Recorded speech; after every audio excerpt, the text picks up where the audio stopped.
after Michigan State beats Duke at Cameron.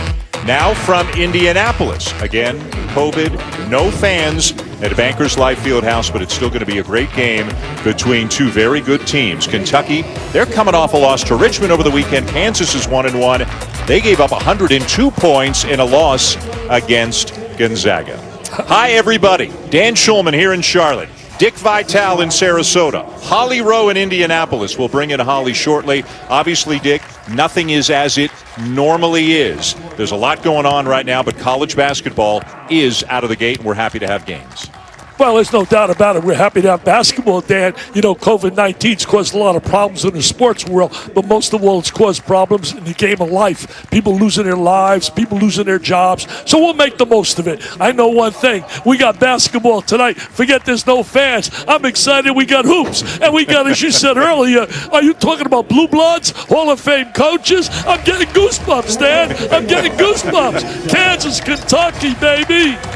Let's start with the Jayhawks. And, of course, like a lot of programs, they have lost some very important players from last year. In all likelihood, Kansas would have been the #1 overall seed going into the NCAA tournament a year ago. But two great players are gone, Devon Dotson and Udoka Azubuike. They do bring back some very important players, including Ochai Agbaji, Marcus Garrett, David McCormick. Newcomers, a freshman, Bryce Thompson, and Tyon Grant Foster comes from the junior college ranks. Dickie V, what do you think about the Jayhawks? Well, the Jayhawks are getting better and better as they get more experience with each other, playing together. When you talk about the Kid Brown, he's certainly been great out of the gate. Agbaji's been terrific. They're going to get Marcus Garrett going. He's the best defensive player in the nation I ever saw last year.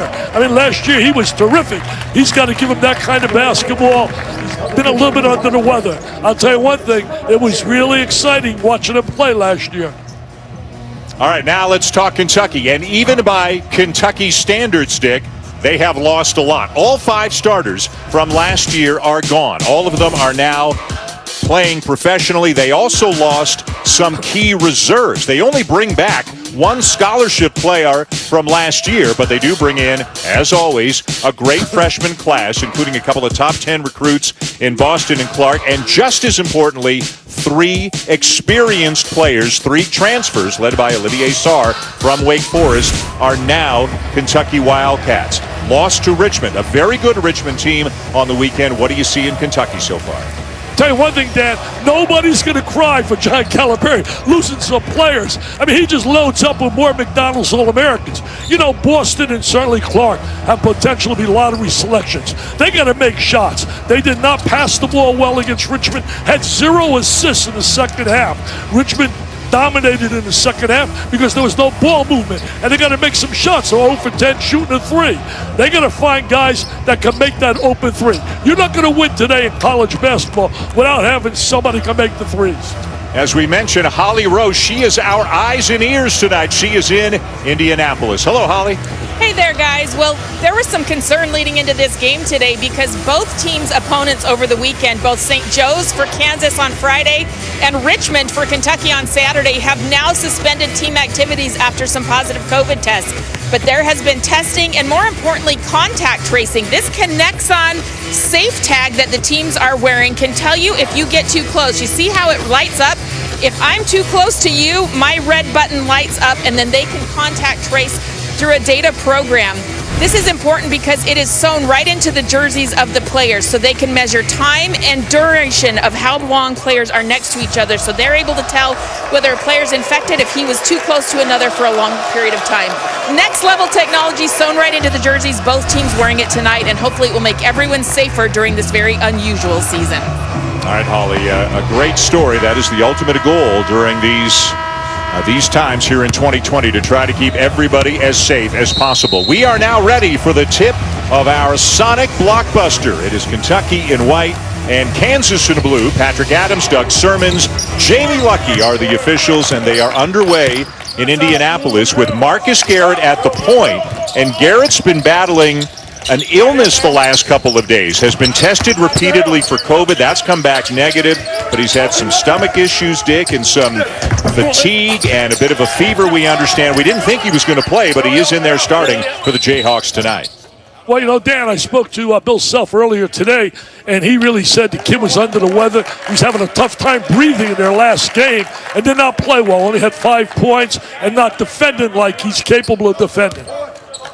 He is one of the best, maybe the best defensive player in the country, the Naismith Defensive Player of the Year nationally last year, and a guy that Bill Self just loves. With no Devon Dotson, Garrett really becomes the primary point guard, although he actually led the Big 12 in assists last year. Now we got an offensive foul away from the ball, turning it over to Kentucky, and let's introduce you to some new faces. Olivier Sarr, the transfer from Wake Forest. He's got just this year of eligibility. The other 4 guys are freshmen and all ranked as top 35 recruits coming into Lexington.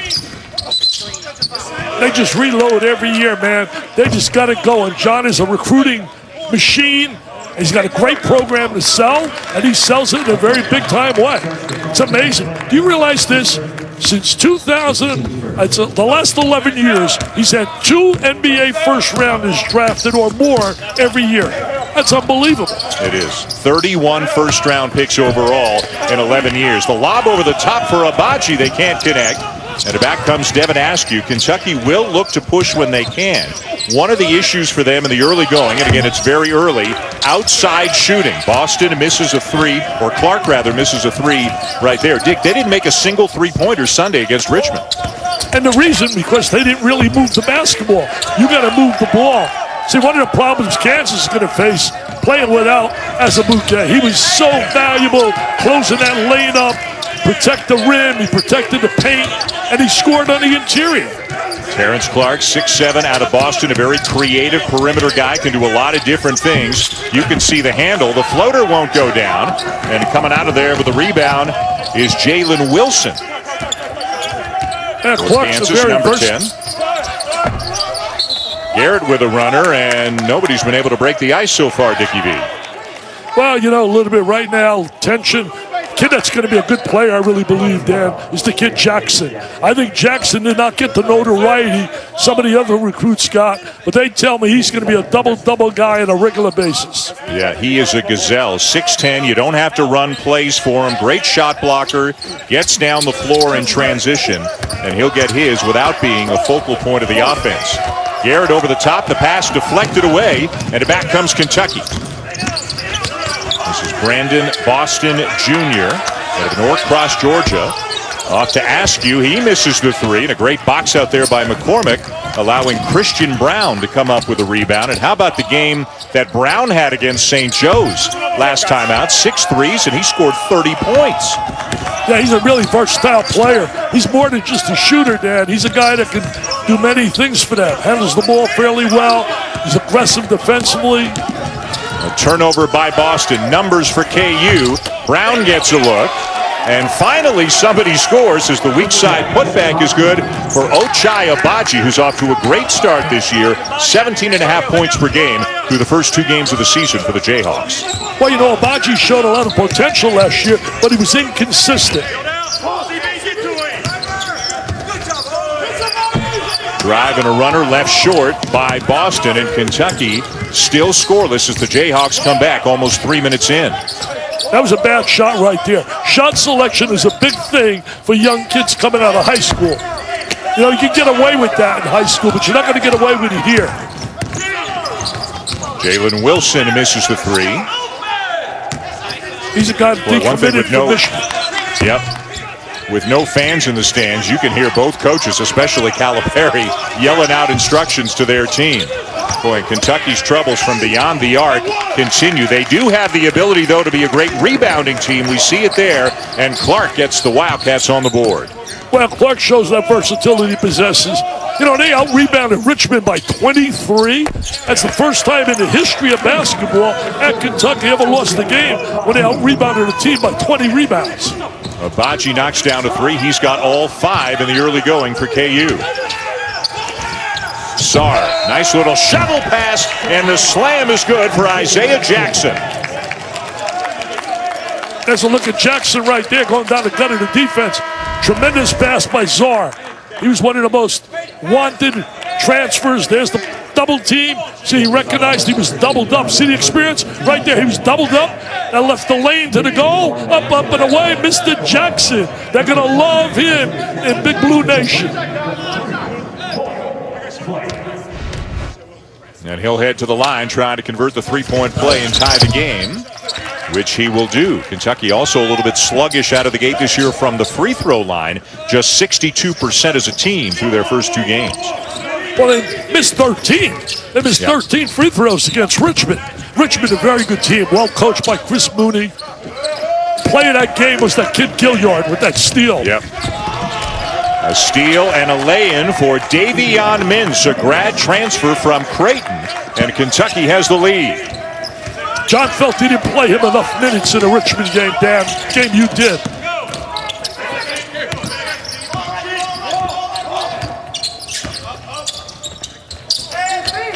Garrett looking for help, finds Abaji, misses the three. Jackson keeps it alive, and here comes Askew.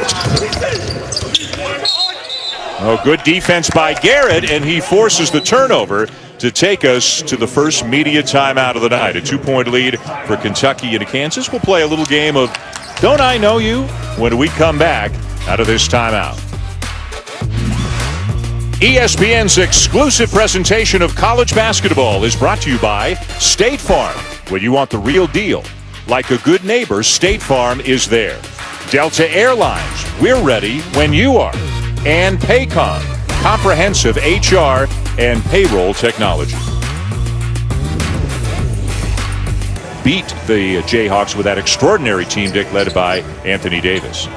I'll tell you one thing. John would tell you, he should never let Chambers shoot that three, baby. Shoot that three. I heard him big time. Yeah, Chambers hit that three. Dan Shulman, Dick Vitale, Holly Rowe. Game 2 of the Champions Classic between Kansas and Kentucky. Kentucky bench wanted to travel there on Jalen Wilson, but they don't get the call. Mitch Lightfoot has come into the game for the first time for Kansas, a fifth-year senior. He redshirted last year because they had so much depth up front. Little runner around and out for Garrett. Battle for the rebound. Jayhawks get it back. And a rejection by Jackson, I believe, and it'll be Kentucky ball. Tremendous play defensively. Jackson did a great job defensively, number 23, with that block shot. He's going to be a special player. He really is. He's an elite athlete. Watch him rotate over. Here he is, right there. Great timing. I'm telling you, I like his toughness. Yeah. He's got a little toughness about him. 6'10", like, great leaping ability. Can't teach Cameron that, Dan. Fletcher is into the game for the first time now. 6'6" freshman out of St. Louis. Number 21 for Kentucky, a guy who plays extremely hard and can guard just about any spot on the floor. Sarr working hard on the block, gets back the miss, and finishes. You know, Sarr, think about this, Dan. Last year he had 35 and 20 against Notre Dame. He had 25 against Duke. Mike Krzyzewski said he's going to be an impact player for Kentucky. Third-team All-ACC, transferred after the coaching change at Wake Forest. 7-0 run right now for the Wildcats. Drive, and Wilson has the shot altered, and the length of Kentucky is bothering Kansas on the inside right now. They really try to get that three to go down. They haven't made one yet.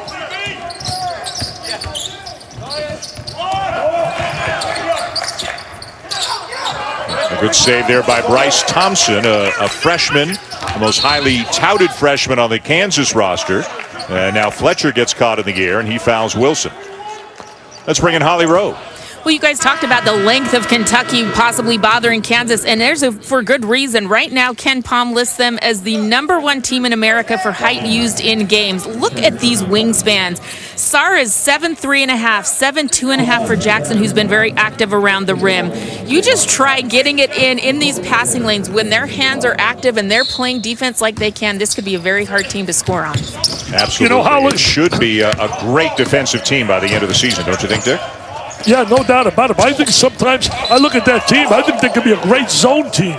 I think in a zone with that wingspan, making it difficult to find passing lanes, I think they'd be very effective. I don't say use it all the time, but I think John should start thinking a little bit about a zone. Christian Brown was fouled, and he heads to the line for the Jayhawks. This is a guy that Bill Self just loves. He is a sophomore out of Burlington, Kansas, and was not a huge big-time recruit, but he brings toughness, he brings shooting ability, and his role, his minute stick, it's going up and up and up right now for Christian Brown. Well, they're going to be really big time. Talking to Bill today, he was very proud of the fact that they broke a record this week. 222 times Kansas has been rated weekly, breaking the record by John Woody at UCLA of 221. That's unbelievable. Talk about consistency. Yeah, it goes back into the 2008-9 season, the last time that Kansas was unranked. 222 consecutive weeks in the top 25. And also, Dan, they lead the nation with 30 consecutive NCAA bids. Kansas ranked 7 right now. Kentucky, in the opening week of the season, they were ranked 10th, but after the loss to the Richmond Spiders Sunday at Rupp, they dropped down to 20. The number 1 team in the nation right now, according to the rankings, the Gonzaga Bulldogs, and they'll be part of the Jimmy V Classic tomorrow night. You can see both of those games here on ESPN. Should be 2 really good games. Dan, I have a little problem with rankings. I think rankings early in the season are ridiculous. I think we should not rank teams until January 1st. Let's start rankings then when you get a true evaluation on these clubs. It's a feeling out process right now. But then guys like me can't say, hey, look, number 1's playing tomorrow night, and number 2's playing tomorrow night. I knew you were going to come back with that. I knew it. I can read you like a book. Even from like 600 miles away, huh? Yeah. Mintz drives and is fouled. I think Thompson's going to get called for the foul, and Davion Mintz will head to the free throw line for Kentucky. We talked about these transfers. We've seen Olivier Sarr, Davion Mintz, also Jacob Toppin, who is the younger brother of Obi Toppin, the former Dayton Flyers star, and now off to the NBA. But just a little bit of experience. These 3 guys coming in as transfers to try to guide these freshmen a little bit. Yeah, I think Toppin's going to be a player. It's going to take a little time, but like his brother, he can be a guy that gets better and better and better. As you take a look right here, this kid out of Creighton. By the way, Creighton has got one heck of a team. Great player by the name of Marcus Zagorowski. Terrific talent. Mintz did not play at all last year because of injuries, was the starter the 2 years prior to that. Follows up the miss on the free throw. He got the offensive rebound, and Brandon Boston Jr. gets the dunk, and Bill Self has seen enough. 6-point lead for the Wildcats, 7-10 into the first half in Indianapolis. One more look. Mintz getting the rebound of his own miss, and Boston slamming it home.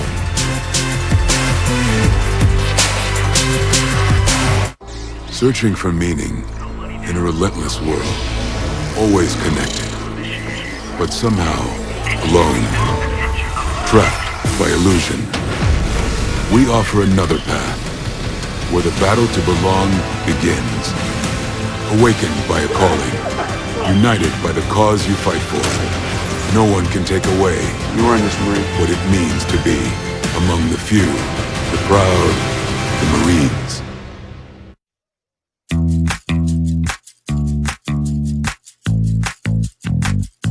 Kentucky Wildcats and the Kansas Jayhawks making their way to Bankers Life Fieldhouse to play this game. Of course, Michigan State played at Duke. First time the 2 games of the champions have been split, but everything is different this year, right?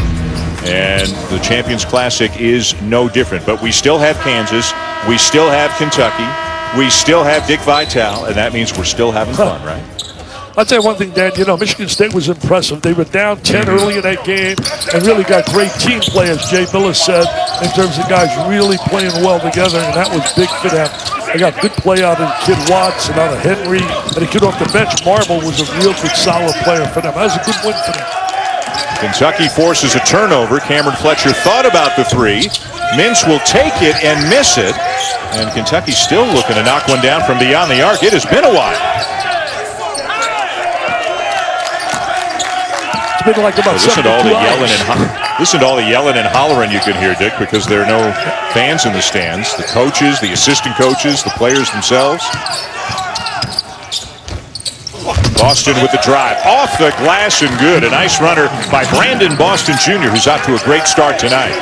Well, you can see why people love Boston and love Clark. You can see their athleticism.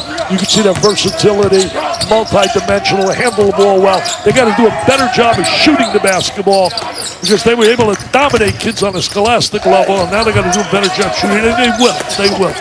A spin in the lane by Jalen Wilson, can't finish, and it's off David McCormick, out of bounds, back to Kentucky. To the under 12 media timeout. Kansas really struggling to put the ball in the basket, and Kentucky slowly but surely You better go and get that unbelievable chance. $100. Just go to DecVital.com right now, because I'm telling you, within a week we're going to sell all 1,500 out, Mr. Schumann. So you get your no, you can't get it in Canada. Can't get it in Canada. I'm So ineligible. you can't spend 100.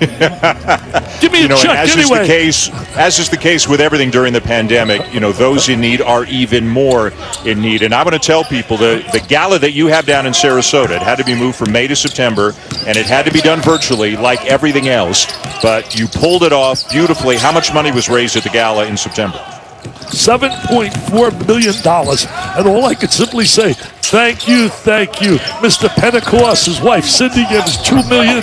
Mark Cuban with $500,000. And I'll tell you this, WWE, I can't say enough to Stephanie McMahon, $900,000, all for kids in research. Stepping in and taking the foul right there is DeJuan Harris, a redshirt freshman out of Columbia, Missouri. He did not play for the Jayhawks last year, had to get his academics in order, so he redshirted. He did practice with them second semester, and with Devon Dotson gone, Marcus Garrett, as we mentioned, he now becomes really the main point guard for Kansas, but Harris is going to get some minutes as his backup there. Yeah, he's a true point guard. Garrett's really not a true point guard. I think there's one thing with Garrett, and I really thought this, I discussed it with Bill Self. He was a tremendous defensive player. There's no question he was the best defensive player in the nation last year on the perimeter. But right now, with the responsibility of playing the point guard slot, I got to believe mentally that takes a little bit away, and thinking about I got to be the facilitator, get everybody involved. I think when you look at Harris, he came in a game, they were struggling a little bit against St. Joe's, and he had a great game. He's a penetrator, he's tough at the basketball, he gets to open people. I think he's going to be a big plus.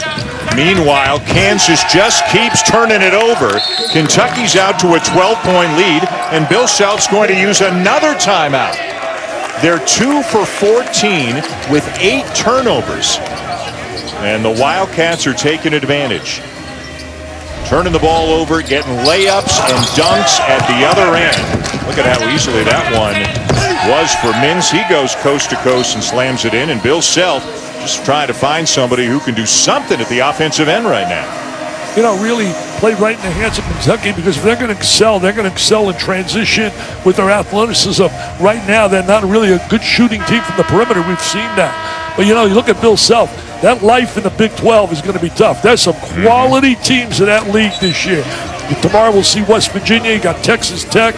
You got teams out there. There's a team called Baylor, too. They're not bad. You're not going to see them tomorrow night against a good Illinois team. Illinois. Yep.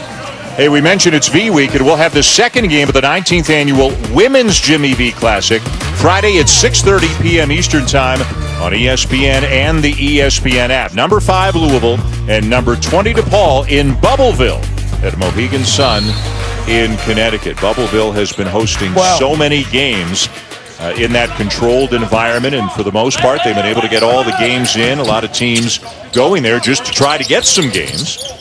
We've got teams like, we mentioned Richmond beating Kentucky. They have had a positive case in their program. They are shut down right now. St. Joe's played Kansas down in Fort Myers. They have had a positive test in their program. They are on pause right now as well. Tell you one thing, lacking for Kansas this year is going to be interior scoring. And that's what I'm going to miss as a Luque down in that box. Everything's going to have to come to the wings, to driving, shoot some threes. Well, Dick, they've got 5 perimeter guys in the game right now. They do not have, never mind a big guy, they don't even have a real forward. They've got 5 perimeter players. Look at them, 5 out, nobody near the paint right now.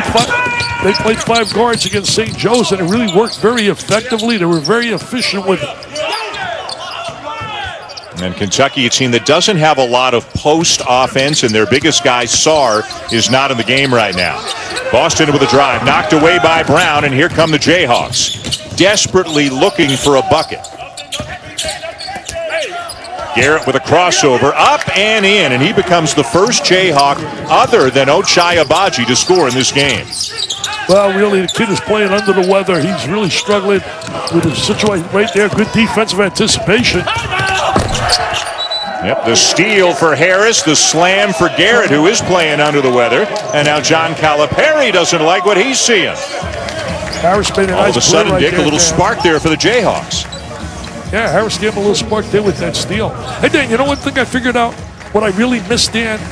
I tell you what I miss, Dan. I miss hitting you with my elbow left and right when you get in. You're so fun. My right shoulder's never felt so good. Look at the last couple of buckets. Yeah. And there's Garrett. We mentioned under the weather, some sort of a stomach ailment. They tested him repeatedly. They don't think it is COVID. He is tested negative. And boy, do they need Marcus Garrett, one of the best players in the country. Let's bring in Holly Rowe. Well, guys, like you said, he's been under the weather, and you've got to love how he's fighting through that. He did practice yesterday, and he looked pretty good at practice, but he's really not feeling well. I talked to him as he walked off the court today, like, are you okay? And he gave a thumbs up. He really wanted to play in this game, and he's fighting through it. You can just look at his face. Look at him on the bench, just trying to catch his breath. He's having some stomach issues, and they just haven't been able to diagnose what's wrong with him. But, man, this young man has a lot of pride to try to play tonight. Really is very courageous, just like you are, being out there like you are, Holly, doing a great job. You're so good on that sideline, it's amazing. Yeah, Holly is there in Indianapolis, was at practices yesterday and today. If you're just joining us, a lot of distancing and a lot of safety measures. Dick is in his home down in Florida. I'm with you from an ESPN studio in Charlotte. That's how we're bringing you the game. Hey, one thing was really better for Kentucky. Go ahead, Dick. One thing that was better here today than in the past, go to the post room in terms of getting with the media, having your pregame meal. I had my pregame meal right down the road here in my kitchen, and it was really a lot better than you get. Especially down to Kentucky, they give you potato chips and maybe a hot dog. That was the second foul on Bryce Thompson of Kansas. Baseline jumper is good for Olivier Sarr. He can shoot the ball now. He can step out. He's like finesse, but they want to bring more power and go inside. He was a great pickup from Wake Forest. They really did I thought the NCAA did a great job making him eligible as well. So I personally feel that any time a coaching change takes place, those kids that came with that coach should be allowed to go and move on. Watch Sarr right now. He's going to screen, step away from the screen, catch the ball, square his body really well. Good release, good touch. John Calipari raves about him, his work ethic, his attitude. Yeah, they really needed to get somebody to play at the they really needed somebody to play at the 5 spot. They were very fortunate to get him as a transfer. Askew off to Boston. Sarr at the elbow, trying to back down. McCormick slips around him, left hand up and in. See, that's what he's got to do more of. He's capable of doing that. He's got to show that he can go down in that box and be a little more physical, a little more aggressive offensively. Want the ball. You got to want the ball. Christian Brown wants the ball, but he is met at the rim by Sarr, who came up with a block at the back. Come the Wildcats. Boy, their length is something else. Askew turns it over. 4 blocks already in this game, Dickie V, for Kentucky.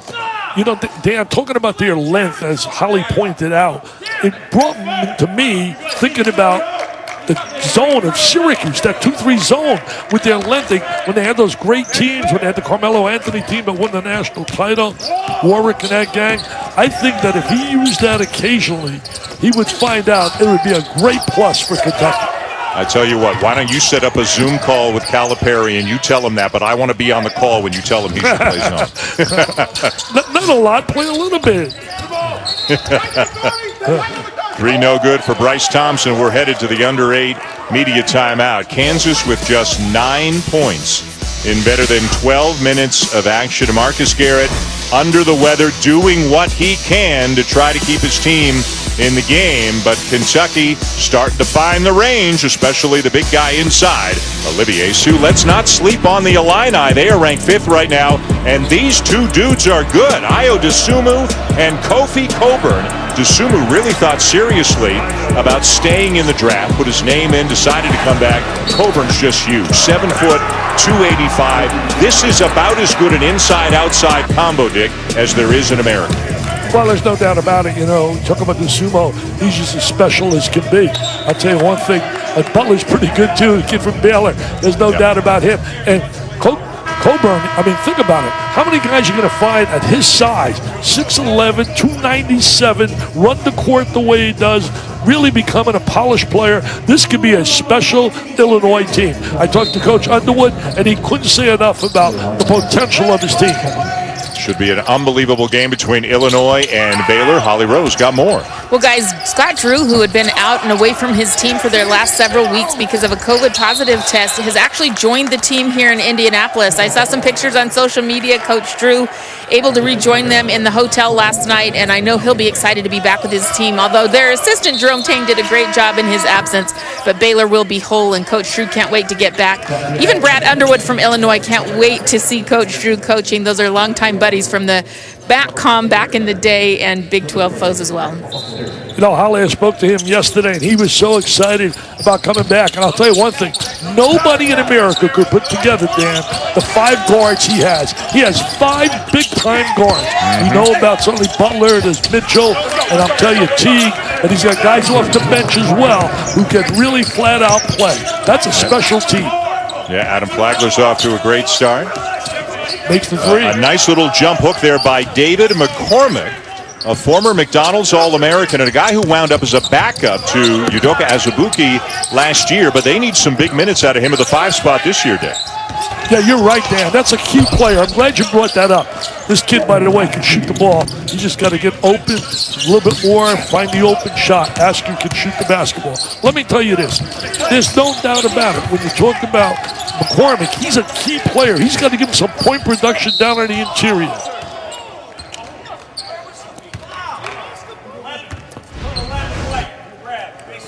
We're going to take a McCormick down here in the post. He's got to go in there a little bit more. He's got to go in there and want the ball a little bit. Because if you can have a little kind of scoring in there, it gives so much space to the other players on the perimeter. The handoff to Garrett. Garrett inside, up and in. And Marcus Garrett starting to assert himself offensively the last few minutes for the Jayhawks. He's one of my favorite players in college basketball. Plays hard all the time, plays within the team concept, and he's an All-American player. There's no doubt about it. He's coming struggling a little bit because of his health situation, as Holly talked about it. But once he gets healthy, he's going to be dynamite. Lance Ware, corner pass, and Dante Allen will knock down a shot. A redshirt freshman who didn't play at all last year, right? As a high school senior. Scored over 40 points per game, but suffered a knee injury and then didn't play at all last year. But he's a guy who can really knock down shots. Yeah, he can make shots. In fact, John told me that yesterday on the phone. He's one guy that can make points, put points on him. But he's had so many injuries. So you got to root for a guy like this. Just like got to root for the kid Langford playing for Michigan State after missing a couple years. That's a 3-ball. That's a 3-ball. They made a 3. They made a 3, Dan. They made a 3. Oh, wow. I'm going to celebrate. Oh, hey, Lorraine, give me something to eat in that kitchen.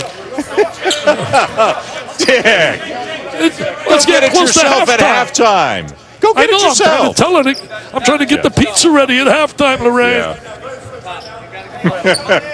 That's the value of being at home. You got to be yourself. You are too much. Making the best of the situation, right? We can't rub elbows at courtside like we normally do, but making the best of it, right? Rub elbows? Which one? The other side? Other side? There you go. I'm so Left proud is of you, right, buddy, up with is down. that award.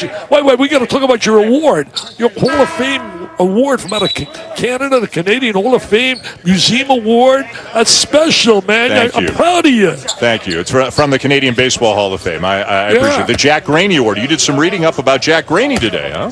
Yeah, he was Cleveland Indians. He played for the Indians, and he was a terrific broadcaster. In fact, Jack Buck said that he was the guy that inspired him to be a broadcaster. We know what a superstar he is, and his son is as well. But I want to congratulate you, Dan. You also got another award.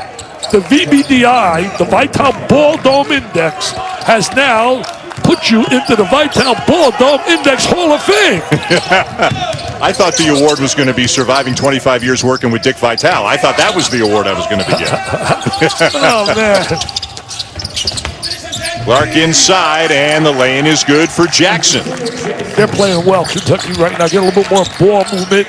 As I told you earlier, Jackson's going to be a special player, a double-double guy down at Kentucky. Abaji got off to a quick start tonight for Kansas, but he's been held in check recently. Garrett's done most of the scoring the last few minutes. Now Abaji for three, and they needed that one. They need a few threes.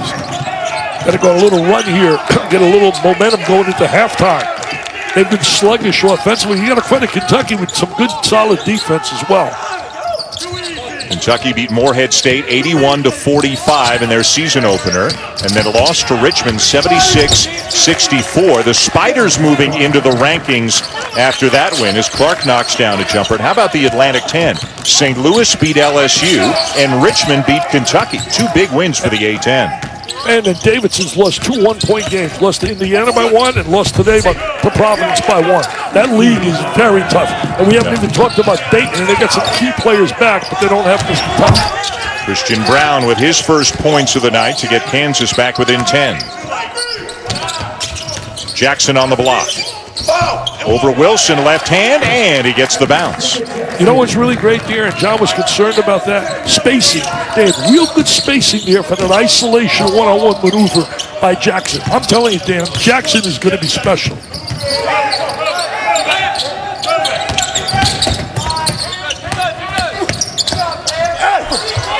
Wilson inside, and he muscles it up and in, and he's been a real contributor in the early going for the Jayhawks, a guy who broke his ankle early last season and had to use a medical red shirt. Yeah, he's just a good, solid all-around player. Not a great athlete, but just a terrific basketball player, according to Bill Self. 3:43 to go in the first half. The Wildcats leading by 10. ESPN's exclusive presentation of college basketball is brought to you by Lowe's, home for the holiday. And the queso burger for just $3.99, only for a limited time at Sonic. Way back in the day, John Calipari for 3 years was an assistant coach at Kansas under Ted Owens and then later Larry Brown. 23-year-old John Calipari getting an assistant's job in Lawrence Dick back in the early 80s. I'll tell you one thing, his checks changed a little bit, don't you think? When he was getting down there and playing, coaching as an assistant, he owes a lot to Larry Brown. He said Larry really helped him a great deal and taught him a great deal. And this guy has been a recruiting machine, and there aren't many guys that can handle a program at Kentucky with the kind of visibility, exposure they get, and the pressure down there to win. And he's been able to handle that fairly well.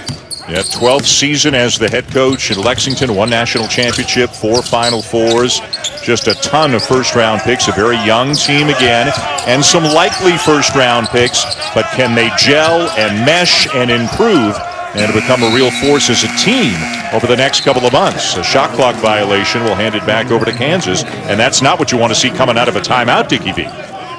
You know, I think one of the problems they're going to run into is inconsistency during the game. They're going to have moments in the game where they're going to look at you, you're going to tease you, and say, oh my God, how good they look.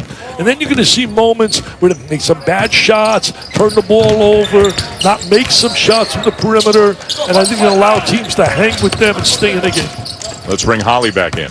Well, guys, after just 5 assists in their last game against Richmond, one of the messages from John Calipari at shoot-around today was one more, meaning one more pass. Try to get that ball to another teammate and don't be selfish. Well, on that last possession, Brandon Boston tried to do that. His one more pass was too short with the shot clock. The shot clock ran out. Immediately after that, he looked at his teammate. That was on me. That's my mistake. And that's something John Calipari asked this young team to do. When you guys screw up, I want to hear from you. Coach, I made a mistake. And it was nice to see Brandon Boston acknowledge that on that last possession. Yeah, the lack of passing was really a thorn in the side of John Calipari after the last game. They had only 5 assists and had 21 turnovers in the loss to Richmond as Bill Self and John Calipari both prowling the sideline in Indianapolis. Also, they missed 13 free throws in that game as well, but 0 for 10 shooting a 3. He makes this wide open game, in the corner. Abaji misses the 3, and we've got a foul going against Kentucky. They're not going to go away, this Kansas team. They're not going to go away. They got a lot of fight in them. They got a coach that knows how to win, and they got some players. So bottom line is this game's going to really be, I think, a tough game, especially in the second half. See Toppin on the floor now. I think about, the lost season last year. In fact, that's my newest book, The Lost Season. And the bottom line, Dan, is the fact that Dayton would have made a lot of noise in the tournament. I really feel bad for all those Dayton fans that didn't get an opportunity to see that team chase a national championship. And they lost 2 games all year. One was to Kansas in overtime, and they lost to Colorado. That was the only 2 losses. Jackson a little bit strong in the jumper, and Brown down with a rebound for Kansas. As poorly as it has gone for the Jayhawks, they have managed to creep back within 8 points here with just over 2 minutes to go in the half. They're going to get Brown a 3. They're going to get him 3 for 3. He says 3. I'm going for 2 right there. A little backdoor. He said, I don't want the 3, Dickie V. I want the 2 on the backdoor cut.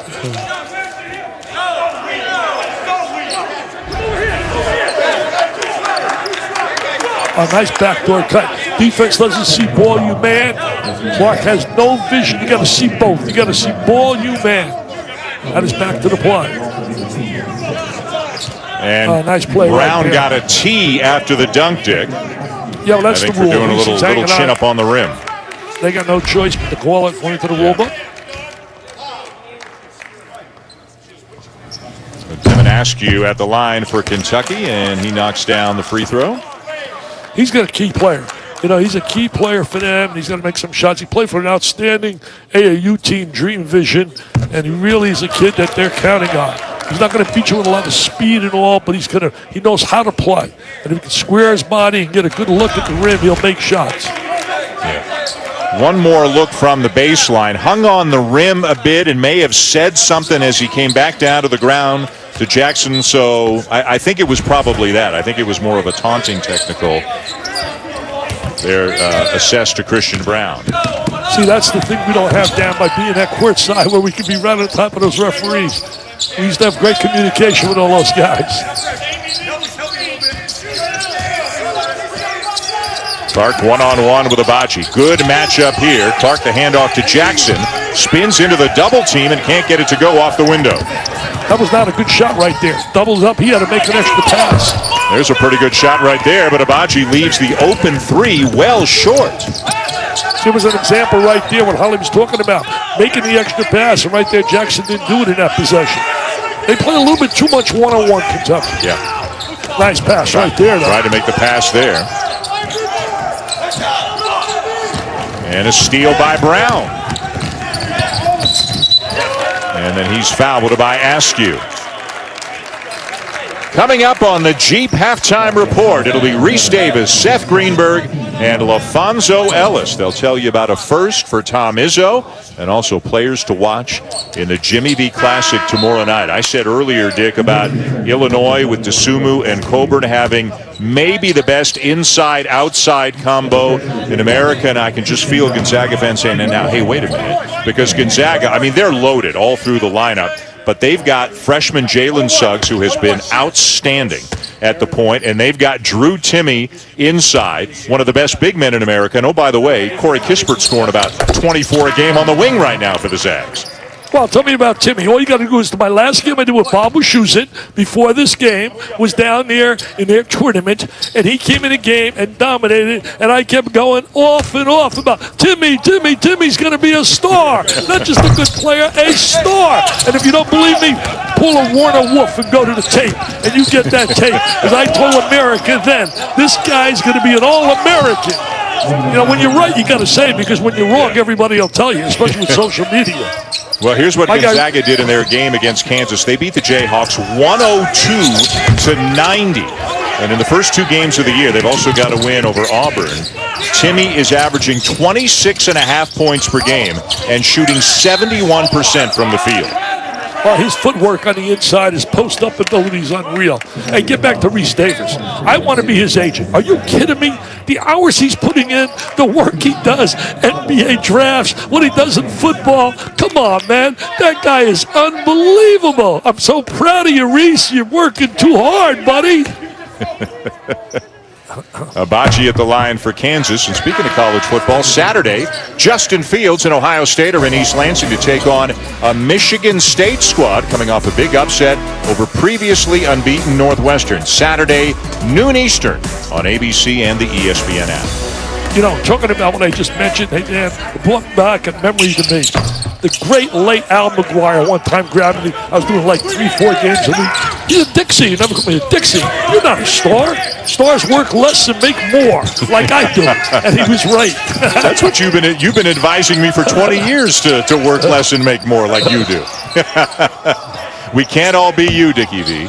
Hey, no, Kansas back within 5 all of a sudden. Richie, look at this. It's a 5-point game all of a sudden. Yeah, well, I'm not surprised. I told you they're going to be back. They're just so well coached, and they just got tough, tenacious kids.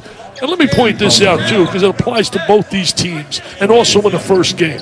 Teams like Duke and Michigan State, teams like Kentucky, and teams like Kansas, they really suffer with this pandemic from this standpoint. They have such electrifying crowds that really get them through those moments when they need that adrenaline. Like when Kentucky, for example, was struggling there with Richmond. You got 20,000 in that building, passionate fans. That gets the players so psyched and so able to perform. So I think these teams, you don't have that great home court advantage. You still got an advantage because you're familiar with the arena. You don't have to travel the whole bit. But it's not the same as having that crowd behind you. Would you agree? Yeah, no, I think it's a great point. Did the game at Rupp Arena on Sunday, the Kentucky-Richmond game, and in Lexington they were allowing up to 15% capacity, so there were maybe 3,000 fans in the arena, but even with a few fans there, Rupp Arena is so big, you're used to like 21,000, 22,000, and it's just a whole different vibe, there's no question. Garrett struggling to keep control. Abaji with the shot clock running down had to force it up, or the game clock, running down, had to force it up, and that'll bring the first half to a close. Kansas really sluggish for several minutes, picked it up a little bit towards the end of the half. Standing first half, and is a big reason to Mr. Vitale why Kentucky has the lead. Yeah, he really was special. There's no question about his athleticism. And he had 14 rebounds in his game prior, but the bottom line is he's special. They have to do a better job sharing the basketball. Too much one-on-one allowed, I think, Kansas to get back in the game. When they had the double-digit lead, they were really moving the ball a little bit better, and they were doing a better job helping on defense. They allowed Kansas now back in the game. Now, will the young kids, how are they going to play down the pressure situation? Remember, when they played in high school, many of these kids, they're superstars. They did anything they basically wanted, number one options. Now they got to learn to play with other people, and it takes time before they can develop that. Rhythm, efficiency. Kansas didn't shoot well at all. Both teams turned it over far more than the number of assists they had in the first half. For more as we head into the second half, once again, here's Holly Rowe. Well, think about the performance of Marcus Garrett for Kansas in this game. Just hours before the game, we were told he was unlikely to play, battling through some type of an illness. But he's out here, the second leading scorer on this team with 8 points, 3 rebounds, also playing terrific defense. He's giving it all for this Kansas team, and they've needed his spark. Absolutely have. Remember, each of these teams has already lost a game. Kansas lost to Gonzaga. Kentucky lost to Richmond. Somebody's going out of here 1-2 on the young season. We're now ready for the start of the second half of our Sonic Blockbuster. Kentucky with a 6-point lead, and they'll get the ball to open up the second half. You know, last year, for example, we did the game. They got beat by Duke to start the season. And then at the end of the year, I mean, Kansas was dynamite. They won, I think, their last 16 in a row. They only gave up 80 points one time all year last year. Yeah, this season started a little later. It'll have fewer games. But, Dick, as you know well, a lot can change between now and the middle of February into early March. I think the big thing is the toughness of the conference. I think Bill Self will tell you, the Big 12 this year, there's not going to be no cupcakes. I mean, everywhere you go, you're going to come to play. I mean, there's some quality teams in that league. Yeah, the first half, you talked about Baylor. You talked about West Virginia. You talked about Texas Tech. How about Texas as well? Texas, Shaka Smart looks like he's got a really good team. Well, you know, he struggled that first game. He was able to pull it out against Davidson. But today he was very impressive. I mean, they blew out Indiana, and Indiana had blown out a good Providence team. So how do you figure it out? I mean, day to day, it's unreal. But I agree. A technical foul on Bill Self here in the opening seconds of the second half. See, not being on courtside, we can't get that feeling there. That's what's happening. That's the one negative. But one of the positives, when this ends, in 5 minutes, I'm in my bed. And again, if you're just joining us, things, as everybody knows, are a little bit different, a lot different this season. Dick's at his home in Sarasota. I'm here at the studio in Charlotte. You saw Holly. She is on site tonight and will be tomorrow night as well for the Jimmy V Classic. We'll be back doing the same kind of thing. Dick will be on the second game, the Illinois-Baylor game. Jay Billis will join me for the first game, which is Gonzaga and West Virginia.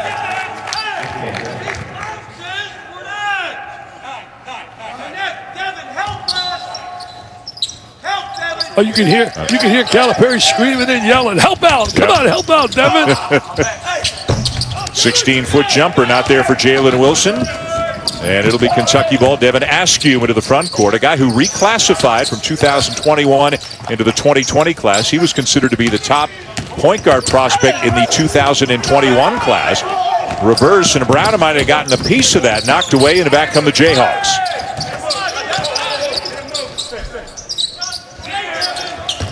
Inside McCormick, surrounded by a couple of defenders, finds the cutting Wilson, and it'll be an offensive foul on Jalen Wilson. See, I thought right there in that possession, McCormick should have made himself available on a post in terms of trying to score. He tried to make the extra pass, trying to be a teammate. He got a little double up there. He found the open man, but I thought he could have used a drop step and be able to get to the goal.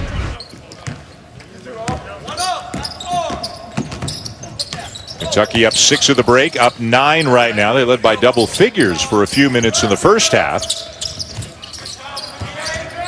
Boston, corner, misses the three, and Brown down with a rebound, and he's knocked down by Olivier Sarr, and that is going to be the third foul on Sarr. And now John Calipari's got a decision to make.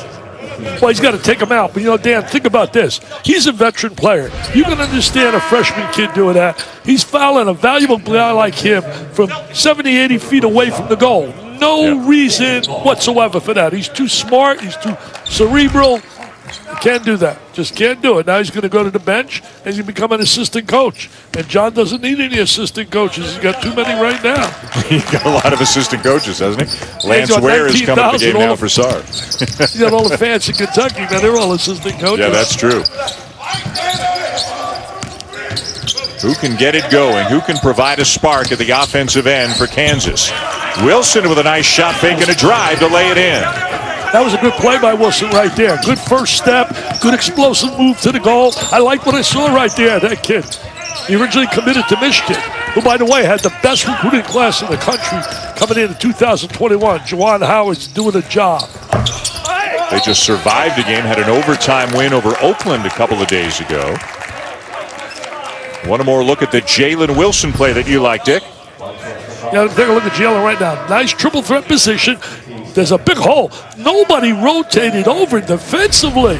I mean, come on now. You got to play the ball. The ball's the most dangerous thing on the floor. There was no rotation out of Kentucky. Well, he'll show that when he shows the video. John will be all over him about that. Nobody came over to the help side. Brown looking inside. Good deep position there for McCormick. And out of bounds to Kentucky. See McCormick right there, angles, Dan. You got to have angles when you drop step and drive to the goal. I got to get him alone with UB Brown. UB will teach him those drop steps down in the post. He was the best, UB. He was the best teacher I've ever seen in my life at five-star camp. Yeah, that's the second time that McCormick's kind of gone to a drop step and a jump hook, but he's been so far towards the baseline, he hasn't been able to use the glass. Yeah, he doesn't get good angles. Good help right there. Askew trying to drive an Abaji. Nice kick. Fletcher in the corner. Misses the three, and down with the rebound is Wilson. You know, I'd allow them to shoot the three until they could prove they could make it, Dan. I really would. That's like the last two possessions shooting threes. Well, you can see the numbers tonight. The Wildcats just 1 for 10 from beyond the arc in this game. 0 for 10 on Sunday against Richmond. But I'll tell you what they can do. They can some kind of block shots. Kentucky's got 9 blocks on the night. Yeah, that's offensive foul, though, on Terrence Clark. They're learning, huh? They're really young, and they're learning on the fly. Well, you're going to learn here playing the best, playing against good clubs. That's how you learn. You know, you mentioned earlier they lost to Richmond. That Atlantic 10 is one of the most underrated conferences in around. They really have quality basketball. That Dayton team was so special last year. Lob up top for McCormick, and he is fouled. They're trying to go to McCormick a little bit, trying to establish a little post rhythm to their offense. You got to have a little balance. You got to have some inside play and some perimeter play. Well, other than McCormick, the next biggest guy they've got is Mitch Lightfoot, a fifth-year senior who plays about 7 minutes a game. But sometimes they don't have any big guys on the floor at all, really. Hey, a reminder, tomorrow night we'll be with you for the 26th annual Jimmy V Classic on ESPN, and we've got a couple of outstanding matchups for you. Gonzaga taking on West Virginia. Mark Few and Bob Huggins, two good buddies, and they are looking forward to their two teams clashing in Indianapolis tomorrow night. Then it'll be number 5 Illinois, number 2 Baylor, both games from Bankers Life Fieldhouse in Indianapolis. Boy, they're both going to be such great games. They're really excited in Illinois, man, over that team. Fletcher misses the 3. Kentucky now 1 for 11 from beyond the arc. Kansas, though, not much better. They're 2 for 10. Keep allowing me to shoot that 3. Go to the goal. Go to the goal strong. Kicked it back out to Abaji. He drives, can't finish. Fletcher has it. Here come the Wildcats, an opportunity to run. Boston right into the chest of Garrett, and he's called for the travel. So both teams still struggling offensively. Just 38-33 Kentucky. 4 minutes and change into the second half. Some self-impersonations when we come back. ESPN's exclusive presentation of college basketball is brought to you by Lowe's, home for the holidays. And the Queso Burger for just $3.99, only for a limited time at Sonic.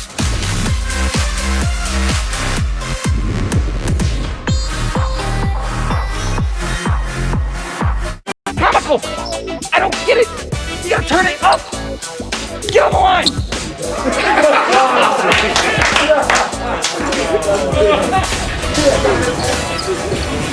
Mitch Lightfoot just getting away with stuff, imitating his coach in Bill Self. Just an absolutely great guy, Mitch Lightfoot. I'm sure you've talked to him, Dick. Fifth-year senior.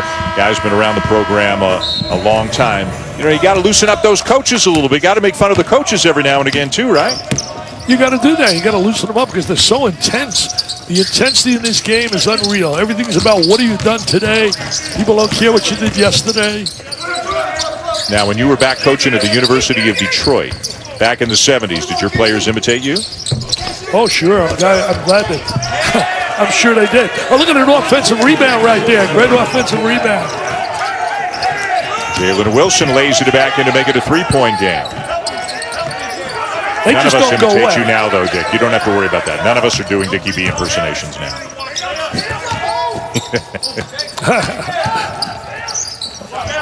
Pull-up jumper, Clark, too strong.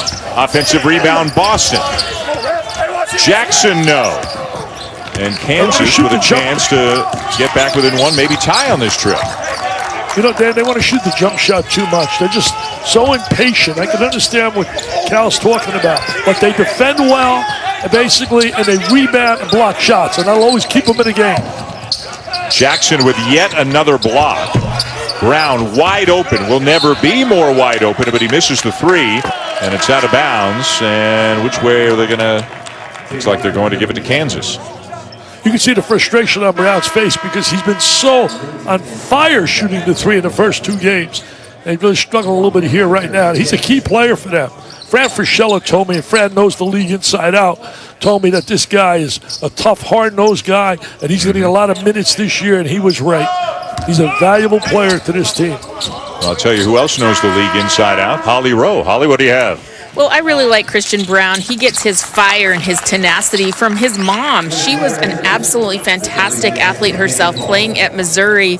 And Lisa Sandovalfi, she was in the Missouri Hall of Fame. She is one of 7 siblings who all went to college on a Division I scholarship for athletics. One of the most athletic families in Missouri sports history. And I just love his toughness. He's already got 8 rebounds tonight, guys. He's doing it on the glass, doing a lot of tough plays for Kansas, and he gets that from Mom Lisa. See, I just learned something. I think, you know, if we got Holly on a game, we learn a lot of information she gives us. How about 8 rebounds for a 6'6" 2 guard? But as Holly says, he is known for his toughness and his tenacity. And like you said earlier, though, Dan, he wasn't a big-time McDonald's High School All-American. There's so many kids out there. All they need is an opportunity and a chance.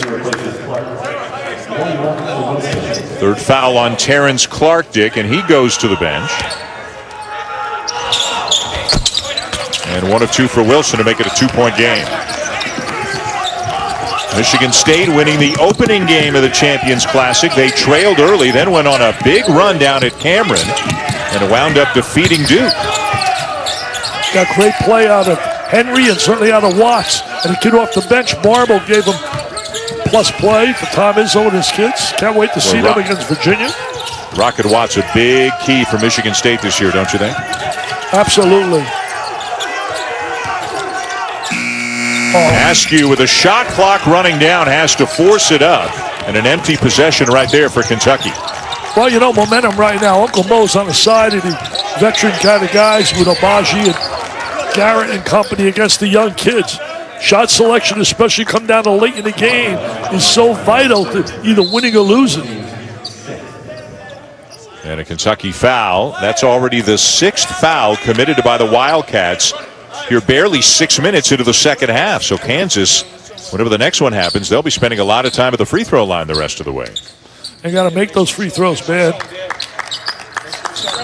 Special see the foul trouble. Sarr's got 3, Clark's got 3, and now Askew's got 3. That's part of coming out of the scholastic ranks, playing on the collegiate level too. Learning how to play team defense. All these guys are being superstars offensively. Didn't have to do all of that. And Askew has to sit down with that 3rd foul. Boston back into the game. And it'll be Mintz at the point for Kentucky with Askew on the bench.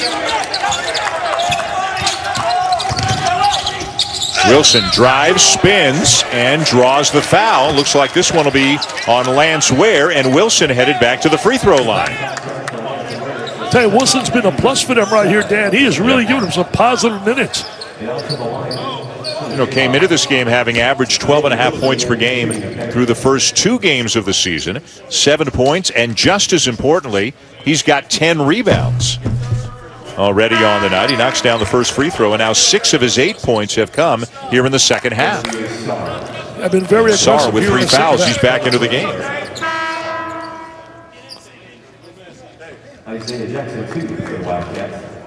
One of the reasons you can keep Czar in the game, Dan, is that they don't have a legitimate post guy. If he was in there now and they had Azubuike and he had to guard him, you'd be in trouble right now because Bill Self would be pounding the ball into him to get that 4th foul. Missed free throw, but an offensive rebound, and Kansas looking for the lead. Wilson for 3. Around and out, a battle for the rebound, and Boston had it, but lost it. And it'll be Kentucky ball. It's another thing about this Kentucky team. They have great length. But, Dick, how much physical strength do they have? They don't have a lot of wide bodies on this team. No, but the bottom line is they're going to get stronger. They got a great weight training program, great nutrition down there. They got everything that's needed to be a success.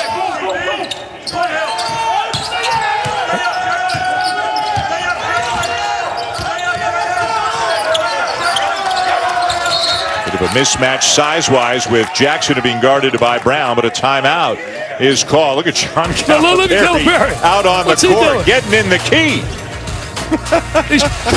He's trying to show him how to post. He couldn't post like Clarion State. He was Cupcake City. Post up a smaller defender, Dickie V. I tell you one thing, John eats, sleeps, and drinks the game. I mean, he absolutely loves what he does, and his passion is what makes him special. 24 players, points and a point. Wow. Calipari won. They're giving Cal credit for a good post up there. Kansas, which last led at 5-2 in the opening minutes of the game, will have a chance to take the lead here as Christian Brown will be heading to the line on what I believe is the 4th foul of the night on Olivier Sarr. And what a big turning point that could be with 12:46 to go. It is number 4 on Sarr as he tried to slow down Brown in transition and paid the price, and he knows it. He knows he's coming out after this first free throw, and that's a big loss for the Wildcats. Brown did a great job in taking the ball to the goal. Now he's got to convert. You know, Bill Self got into the Hall of Fame. When he got in the Hall of Fame, his class included Tracy McGrady, Rebecca Lobo, Muffet McGraw, Tom Jernstadt, Jerry Krause, Manny Jackson, and George McGinnis. Tom Jernstadt had passed this year. He was so important to the NCAA. Tom did a great job. And since I'm talking about that, what about a tribute? John Thompson, Lute Olson, Eddie Sutton, Lou Henson, Billy Tulloch, Smokey Gaines, who worked with me, Dr. Wilkes, Glenn Wilkes. I mean, I think of all those people who have lost their lives this year. It just breaks my heart because I knew all of them, and they were all just great people dedicated to this game that we all love. Legends of the game, some fantastic college basketball coaches that you just mentioned. Kansas on top for the first time since very early in the first half. As Marcus Garrett, we haven't said his name much in the second half. He hasn't been in there all the time, and again, he's battling illness, but is playing through it right now as he's called for the foul. You know, Dan, remember when they went down double digits? I told you, I said, the bottom line is this club's not going away.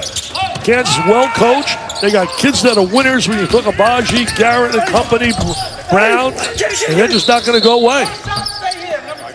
Jackson working hard on the offensive glass, and he draws the foul. Isaiah Jackson, maybe between the rebounding and the block shot stick, he's probably been the best player that Kentucky's had tonight. Well, you know, what he does really well, he has a nose for the ball. He just doesn't rebound in his area. He goes after balls laterally as well. Jackson with 11 rebounds and 6 block shots. He averaged almost 8 blocks per game last year as a high school senior. Boston with a drive, absorbs a little contact, and puts Kentucky back on top. And that's his ability. He's got very skilled with the basketball. You get you one-on-one, he's going to beat you. He's just got to add a little bit more to his game, a more consistent range as a shooter. And that would elevate his game big time. NBA people love him right now. The mock draft you look at, he's rated very high. Wilson driving again, reverses it up and in, and they are getting big-time minutes out of Jalen Wilson. Shows he's healthy now. He was out all year with an injury. Kentucky led by double digits for much of the first half, but the second half has belonged to the Jayhawks, my friend. Look at that reverse layup. Incredible. That's a Dan Schulman kind of shot. They don't shoot shots like that in Canada, do they, Dan? Come on. They don't shoot shots like that.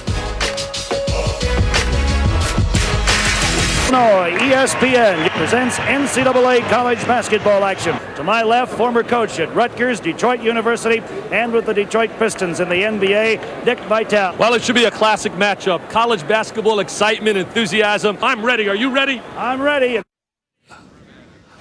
Oh, wow. What do you remember about that night? Are you serious? Oh, my God. 42 years ago. I mean, that was really a fun time starting out. But then I had Jim Simpson, who really broke me in. I used to beat him up with his left leg. Man, I used to hit him with my elbow, just like I did to you. So you missed that now. You know what? You beat up Brad Nessler. You beat up Mike Patrick. You beat up me. You beat up with shoes, and you beat up everybody, right? Musburger. You beat up everybody. John Saunders. I love making contact with you guys while I'm doing the game, so I can say, give me some airtime. Give me some AT. Yeah. There's a lot of hooking and holding. You're a hook and hold guy when we work beside you. Well, it's great to see you, even if it's virtually, even if we're not together in the same place. It is great to see you as we get a chance to do college basketball. A lot of fun. It's unbelievable. We'll have a game tomorrow night. We get that Baylor, Illinois game. First game's going to be very good. Gonzaga. Bob Huggins got a real strong team in West Virginia.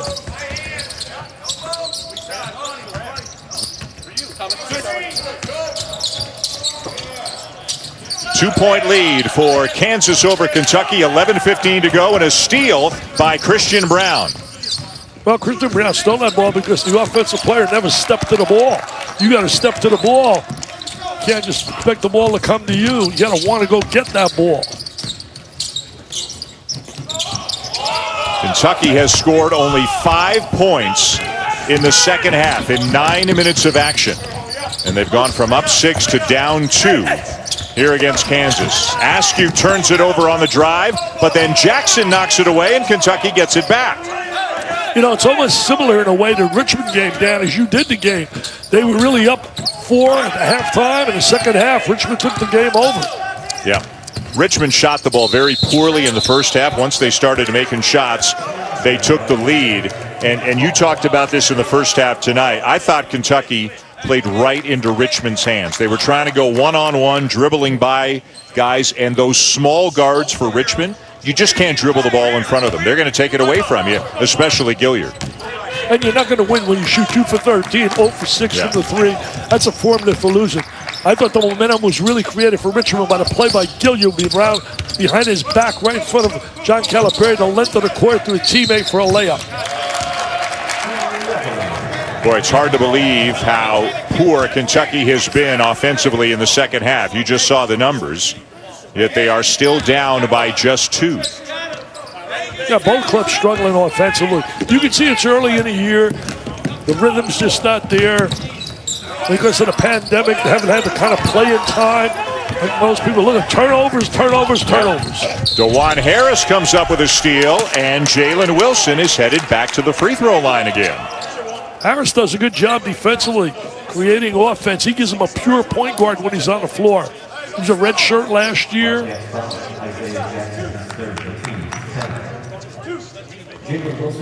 This game can come down to that charity stripe for Kansas. Getting that line and making free throws. Jalen Wilson, who's already got his first career double-double. He's now got 12 points and 10 rebounds.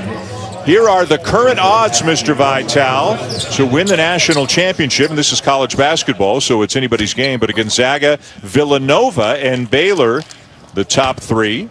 You know, Iowa's a very interesting team. With Luka Garza back, all the experience that they've got, Big Ten is loaded right now. Yeah, the Big Ten is definitely loaded. And Luka Garza had 41 the other day. He's a preseason favorite to be player of the year. I think he's got a little chip on his shoulder, too, to prove to those experts in the NBA, I am an NBA player. He's a great college player. Brad McCaffrey's got other parts around him as well.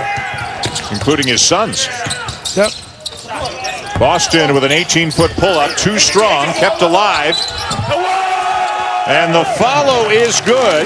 That's Jacob Toppin, who has just come into the game recently for the first time tonight. The transfer from Rhode Island, the younger brother of former Dayton star Obi Toppin. Yeah, they thought he was going to sit the year out. Here he is working the offensive boards. That's a little resemblance of his brother. I think he's going to be a great steal, his brother, for the New York Knickerbockers. I think they made a great choice in getting him. They also got Emmanuel quickly as well. Yep. Jacob Toppin has a 42-inch vertical leap. There are some things you just can't teach. Exactly. You can't teach size, can't teach that athleticism. They think he'll be definitely a player. His brother came on strong late.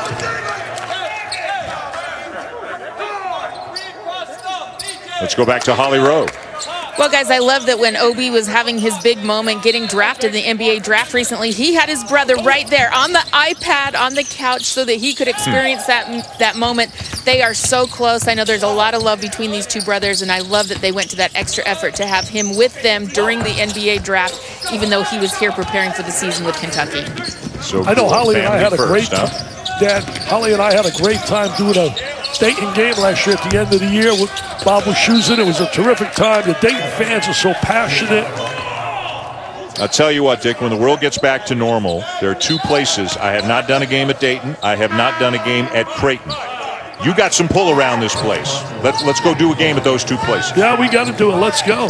You know, I'm dreaming and hoping at my age that one time I could get in the crowd again with the fans. You know, before the game, I would have been there with all the fans, having a ball. I miss that so much. Well, we appreciate everybody watching at home, and hopefully a little basketball here and there is a bit of a distraction or a diversion from what has been an unbelievably tough year for so many people.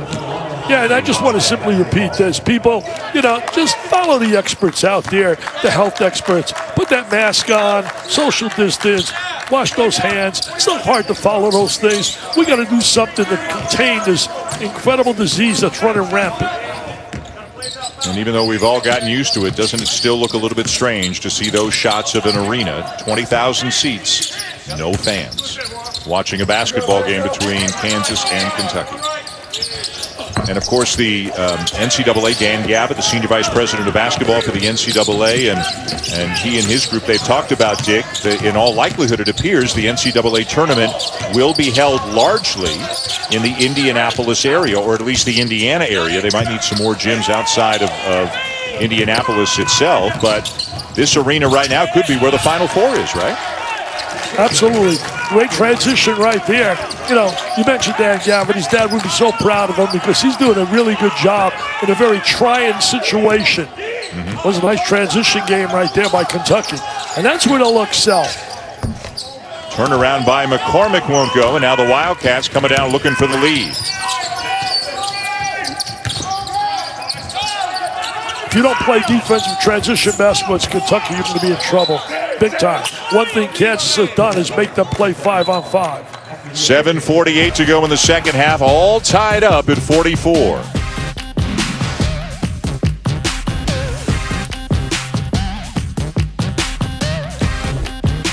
ESPN's exclusive presentation of college basketball is brought to you by State Farm. Let's take a look at our assist of the game, brought to you by State Farm. And it's Davion Mintz of Kentucky leading the break and finding Jacob Toppin, who elevates and lays it in. Sweet feed and a nice finish by Toppin. Toppin giving him a little spark off the bench, Dickie V. Yeah, he really has. He shows that athleticism right there in that transition. And Mintz did a great job finding him. So you got the two transfers contributing right there. They got to give us the czar rolling. He's got 4 fouls. He's going to be a major factor, and no doubt about it. It's just a matter of getting familiar with his teammates. And his teammates learn to find him and learn to move the ball. They'll get better shots. The reason they're struggling shooting is because they haven't understood yet what a good shot is. Tied at 44 with 7:48 to go in the second game of the Champions Classic. Michigan State defeating Duke in Durham in the first game of the Champions Classic tonight. And Michigan State ended in 0-4. They had lost 4 games in a row in the Classic. Allen for 3, too strong. And Kentucky continuing to struggle. Now just 1 for 15 from three-point range. Coming off an 0 for 10, so that's 1 for 25, Dan. Wow. In today's game, just so hard to win if you can't make threes. Avaji posting. McCormick following, and he draws the foul.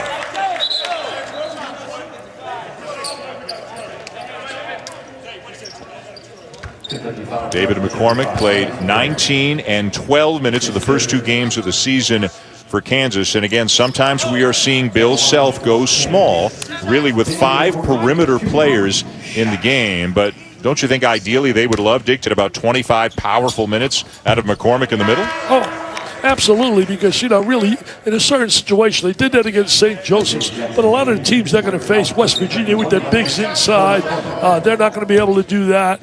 Guys like Hover and the kid Sheboy on the inside, those guys are very tough, hard-nosed players. You think about Texas Tech, you think about Baylor with their people inside. It'd be very tough to play with 5 guards. So he's got to come through for that. They need him to be a positive force. He's got some skills. He was a McDonald's All-American. Let's go to Holly Rowe with more. So you guys are talking about the limited minutes of David McCormick, and there's a reason why. He got a little nicked up in their last game. He's got that knee brace on his right knee. He also sprained his ankle, so he's been a little bit, as Bill Self calls it, nicked up. He's playing through that. He didn't practice for 2 days this week. He did practice yesterday, looked good enough to get some minutes in the game tonight, but he's not 100%. I mean, let's be real right here, Dan. Just look at this. This is not going to be a vintage Kansas team. This is not your vintage, what you've had in the past in terms of the talent level. You got a lot of good players, but you don't have supers. To me, the one super is certainly Garrett, when we see Garrett at his full strength. How about the minutes that Toppin's giving him a real spark as Kentucky goes back on top. But see, he can earn some playing time now. One thing about John Calipari, if you produce, and Bill Self as well, that's why the Hall of Fame is, you produce, you're going to get minutes. Garrett with a drive. Another block by Isaiah Jackson. Hey, and a three. That's big. They made a three. They made a three.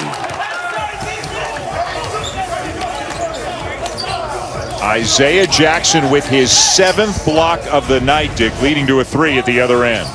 Yeah, that was a great block shot. Great timing right there. Look at that timing. He loves that. He loves blocking shots. And then it was a Mr. Mintz, right? Mr. Mintz. It was. Yes, sir. Creighton, baby. Creighton.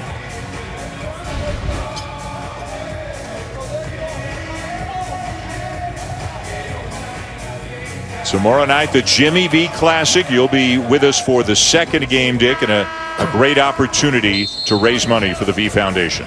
Well, you can raise money also. People go to DicVitale.com and get an autographed copy of my latest book, The Lost Season. I did it with Hoops Weiss, a terrific guru of basketball. Howie Schwab did our research, and I'm telling you, it was a fun book. And I got a bunch outside. I got an autograph for a bunch of fans, and I'm telling you, I love doing this. I'll write anything you want. You want me to write Kentucky's the greatest, Kansas the greatest? I will write that. You order it, and every dollar, Dan, every dollar I would make is going for kids battling cancer. We'll tell you more about it tomorrow night. Gonzaga and West Virginia in the first game. That's at 7 o'clock Eastern time. Then the second game, Illinois-Baylor, won't start till about 10 o'clock Eastern time. This being the year that it is, there's got to be all kinds of sanitizing between games. Normally the second game starts about 20-25 minutes after the first, but more time is needed. But both games will take place in Indianapolis tomorrow night. Abachi with a nice look ahead to Harris. Kansas needs a bucket here. Brown baseline and another block, I think. I think Jackson's going to get credit for another one, and that would be number 8. He's saying, you know what? He's giving him an amendment where he said, hey, thou shalt not enter thy lane. Thou shalt not enter thy lane. How did they allow him to get out of the state of Michigan? He's from Michigan. Yeah. You know what's scary is as soon as you started talking, I knew exactly that you were going to say, thou shalt not enter thy lane. But is it thy lane or is it my lane? Whose lane is it?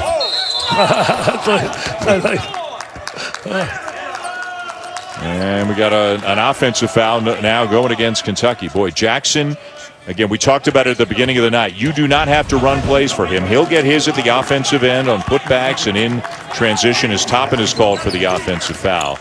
But Jackson can be an absolute game changer with the defensive end. Well, Kansas got to get some scoring going here. They've really been stymied by Kentucky in the last few possessions. They need something here. Wilson, and they get it. A big three for Jalen Wilson to make it a 1-point game. He's been such a plus for them, Dan. He's been a big plus. Almost as much as a big plus you've been for me. Dick Wilson's got 16 on the night, 14 of them in the second half. He is easily the high scorer of the game for Kansas.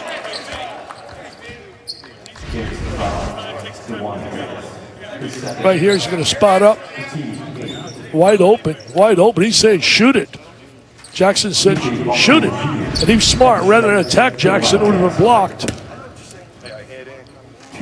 Now, this line is what hurt Kentucky. Yeah, this hurt Kentucky in that game against Richmond. Sorry, Dick. With this smaller lineup for Kansas, you can see McCormick's not in the game. So Jackson's got to cover a perimeter guy. He didn't want to come out on the perimeter and challenge Wilson out beyond the three-point line.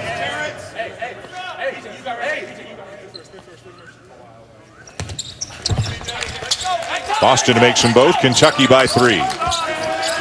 Made 2 important free throws right there because against Richmond they missed 13. That came up big and hurt them. They have not been a good three-point shooting team. They have not been a good free throw shooting team so far on the young season. Kentucky we're talking about. Boy, Wilson is feeling it right now, and he knocks down another one, and this one will tie the game. Tell you one thing, this is going to bring his confidence way up. Now you can see why Michigan recruited him. He has 19 points tonight for Kansas. Nobody else has more than 10.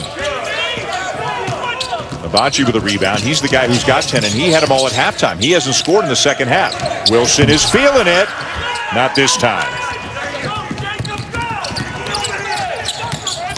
Well, you can hear John Calipari yelling, "Go, Jacob, go!" Talking to Jacob Toppin to try to get him out in transition quicker. I'll tell you one thing. Every possession, his heart and his soul is in it. And it becomes contagious to the players, to the fans. When you know your leader has that passion, he hates to lose. I guess most coaches, you could say, hate to lose. 17 in the second half for Wilson as Boston puts Kentucky back on top. It bears repeating, Dick, that Marcus Garrett is not feeling well. He hasn't played all that much in the second half. We have hardly said his name in the second half. Wilson's been carrying them offensively. Garrett is in there right now, but he is clearly limited and not feeling like himself. Absolutely. Holly documented that during the game. Stomach issue.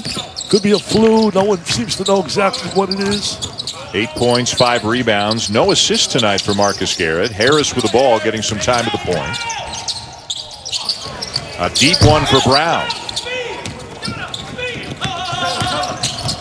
Inside 4 minutes to go. Mintz coast to coast. The follow is missed by Sarr. Oh, what an opportunity he had. And in transition at the other end, Wilson ties the game. That's a 4-point turnaround, Dan. That's a 4-point turnaround in transition right there. He had the jam, Sarr, hit the back of the rim. And Wilson now with a game-high 21 to tie it up for Kansas.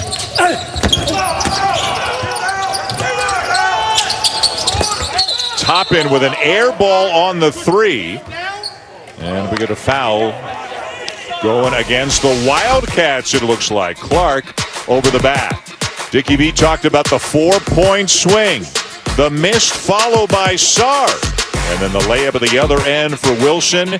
And with less than 4 minutes to go, this game is tied.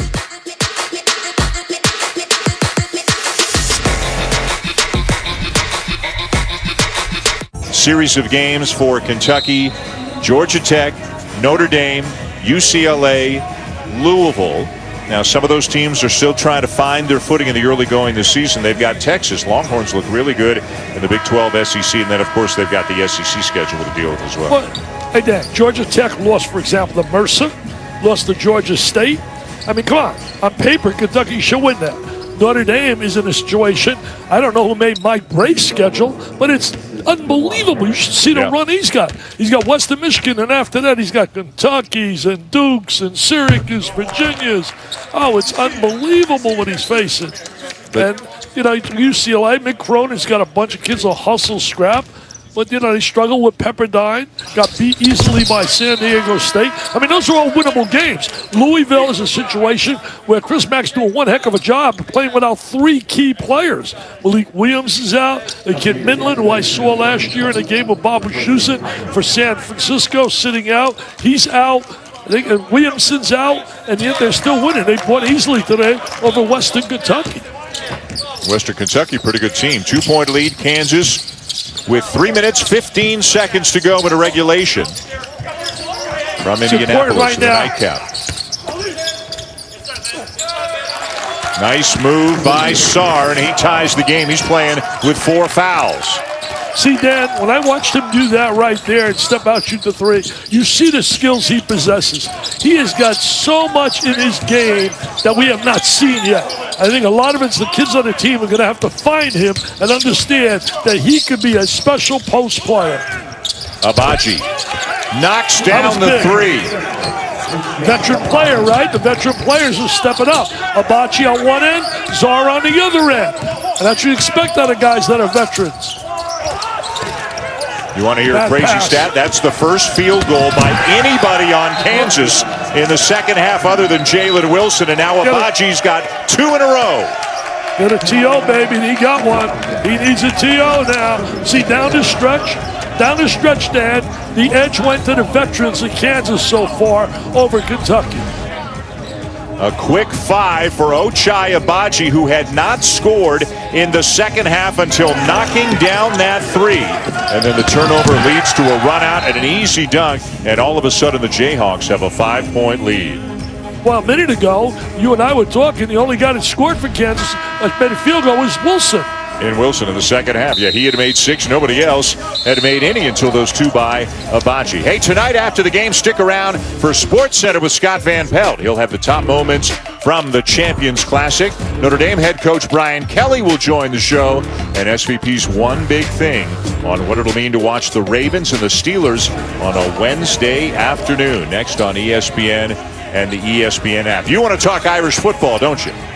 I'll tell you one thing, Dan. Scott Van Pelt's going to be one of our honored guests, along with Muffet McGraw, Bruce Burrow, also Coach Mullen from down of Florida at my gala this coming year on May 7th. And I'm going to tell you, Brian Kelly, I'm going to tell you this. Ian Book's one of the most underrated quarterbacks in America. The guy is so talented, he should be in the top 5 for the Heisman. He should be in that Heisman run. Askew with a baseline runner won't go, but he's fouled by Christian Brown. That'll be the 3rd on Brown. Let's bring in Holly. Well, Dick Vitale, I knew you'd be pretty excited about this, but I'm doing an interview with Ian Book on Thursday, so I knew you'd be excited. I don't think he's getting enough pub nationwide, so I've got an interview with the young man. I think he's playing great for Notre Dame right now, and I think they're a favorite to be in the college football playoff the way they're playing. I tell you, Holly, he is really a terrific kid, a terrific player. You know, my family, we got 7 degrees there. My granddaughter right now is a freshman at Notre Dame. My grandson, Ryan, just committed to Notre Dame for lacrosse. So Notre Dame has been big in my family. The only thing is, my twin grandsons, we thought they were headed to Notre Dame, and they decided they're going to go to Duke and play tennis. 30 minutes with Coach K. He out-recruited me. 5 years I tried recruiting him for the Irish, and Coach K met with him 30 minutes, and it was over. Kansas now by 3. A little pressure here, Dick, by Kentucky. They get it into Garrett. Here comes the trap, and he gets out of it easily. Good spacing right there. Now Kentucky trying to force that turnover. Got to play good, intelligent help defense. And again, 5 perimeter players in the game right now for the Jayhawks. Bill Self going back to a smaller lineup. He's going to ball handlers. You got ball handlers and drivers. There's What the a drive move. right there. Wow. Jalen Wilson with 23 on the night, 21 of them in the second half. There's been a coming out party for Wilson. He's been a star of stars in this game, along with Jackson for Kentucky. Now good shot selection is important. Yeah. Boy, there's a lot more dribbling than passing from Kentucky right now, but what a bucket. Boston just went and got a bucket. He just said, I'm going to get me 2, and he's capable of doing that. He's got that kind of ability.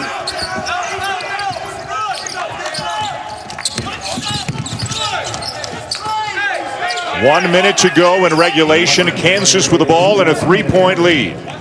Last meeting between these two clubs, Kentucky won the game at Rupp.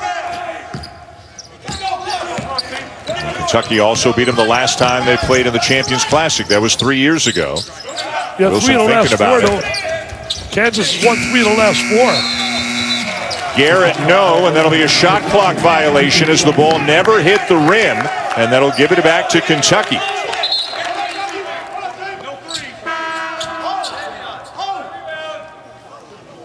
Well, we got nowhere to go. Turnover in the second half. Overtime. Yep. 41.8 to go. You can see the frustration on the face and in the body language of Garrett, battling illness. You know, for sure, his energy level not where it normally is, just unable to have the kind of game that he wants to have. You can see it. Look at him. You can see it. You can see he's having a tough time breathing. And that's what Bill told me today. The last game, he said, Coach, I'm having a tough time breathing here in that game against St. Joe's. He played limited minutes. Boy, quick 3 there by Clark. Won't go. And he's not really a long-range shooter. Yeah, I don't know if that's really the shot John Calipari's looking for. As poorly as Kentucky has shot the 3 ball. Lots of time. They had plenty of time to try to go for a 2 and make it a 1-point game. Well, especially when that's not your strength. I think the one thing kids have to learn, what are my strengths? What are my weaknesses? And John will get that done with them. I mean, Kentucky's got talent, but you look at that SEC, you know, we talked about the Big 12. Tennessee is going to be dynamite. Now, they were hit with that quarantine, but Rick Barnes has a team.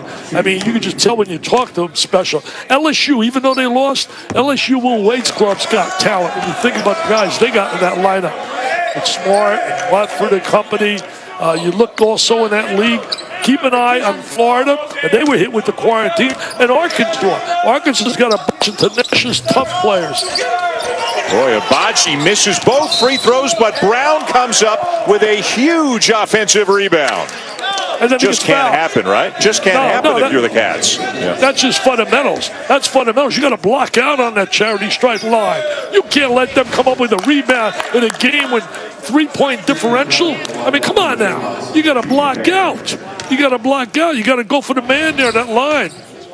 That could be costly. That could be costly. If he converts, that could be costly. Ooh, boy, they've missed 3 in a row.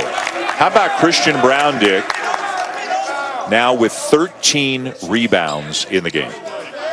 Everybody describes him as a tough, tenacious kid. Holly did. Fran Fischella did when I called him up for a little scouting report. Makes 1 of 2, and it's a 4-point game.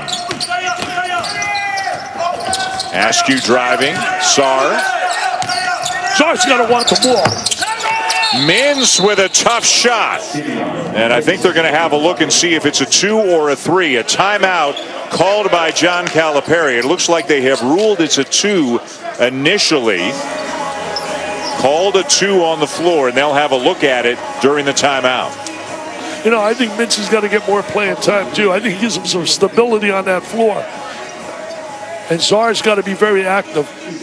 I thought it was a 2, John, but again, where I'm located, let's see right here. Wow. I think he's very on the close. line. Yeah, I thought he was on called it the a 2 line. initially. I thought the toe touched that line, but it's very tough to see. He's a good player, this kid. He was a good player down at Creighton before he got hurt. And he'll be a valuable contributor for Kentucky. I'm telling you, people are lucky they don't have to play Kentucky with the crowd they have down there because those fans are so passionate. Same you could say about Kansas, another great place where the fans love their team. Well, I'm not so sure that he's actually on the line as we get a couple of different looks at it, but we'll wait and see what the officials say. Huge difference, obviously, whether you're down 2 or whether you're down 1 right now. It's got to be convincing, does it not? I don't know if he's touching that line. I don't know. Looks like, is there some space there? It's not without a doubt, is it, Dan? You got better eyes than me, buddy. Yeah. I don't know. We're looking on a monitor from back here in the studio, and you in your house. I think the officials are getting a better look at it than we are, so I think we'll just have to take their word for it. I think he's touching that line. I really do. When that toe comes up there, and again, it was called a 2 on the floor, and that's important. Yeah, because if you're not certain, you got to stay with the call that you made, right?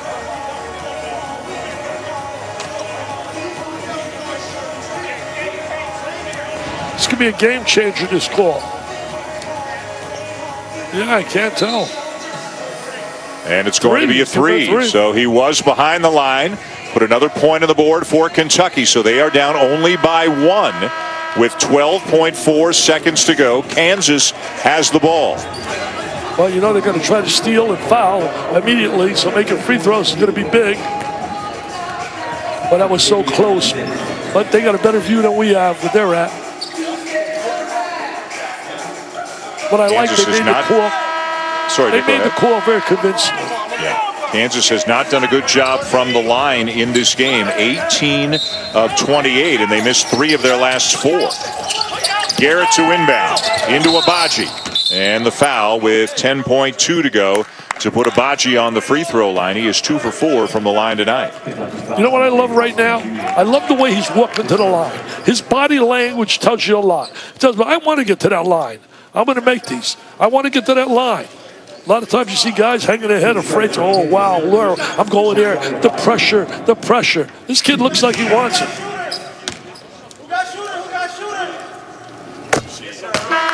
Bill Self said yesterday, we had a Zoom call with him, and he said that he feels Abaji is definitely ready to step up and lead the team. You've seen the talent. Remember 2 years ago when they brought him in mid-season, he had some great games. And you watch him play and you say, boy, this guy looks like he's going to be a star. And Bill Self says he is ready to step into that kind of a role. Did I tell you his body language told me he wanted to go to that line? And yeah, Dan, don't mention that word Zoom again. I'm tired of Zoom. I've Zoomed so much, I don't want to hear the Zoom. Yeah. I don't want to hear the Zoom, doom, boom. Yeah. Jalen Wilson. All right. You want to talk about Jalen Wilson instead and his 23 points? Jalen Wilson was brilliant in the second half. Only 2 points at halftime, but has stepped up both inside with the drive and outside with the three. He's had a huge second half. Bill Self told me today he's a real good player. He's not a great athlete, but he's a real good player. And you're seeing it here. He's showing ability to go deep. He's showing ability to go to the basket. There he is right there, drives in the lane. Oh, great step, great move to the goal. All right, so Dick, now you're Kentucky. You've got the ball, still 10 seconds to go. Are you looking for a three, or are you trying to drive, get a quick two, and then either steal or foul, still with a few seconds left on the clock? Well, I'm looking right now. If I'm Kansas, even though they've shot horribly to three, I don't think I'm going to allow them to shoot to three. Percentage-wise says they're due to make one. So take some time off that clock with some pressure, and then put him on a foul line. Put him on a foul, but I don't think he'll do it. There's two different ways of looking at this. Some coaches say we're going to play straight, tough, hard-nosed defense. Others say we're not going to let them get an opportunity to shoot the three ball. And if you're going to do that, you want to get that clock down at about 5 seconds before you foul it. Yeah, still a fair bit of time on the clock. 10.2 seconds to go as Kentucky gets ready to inbound.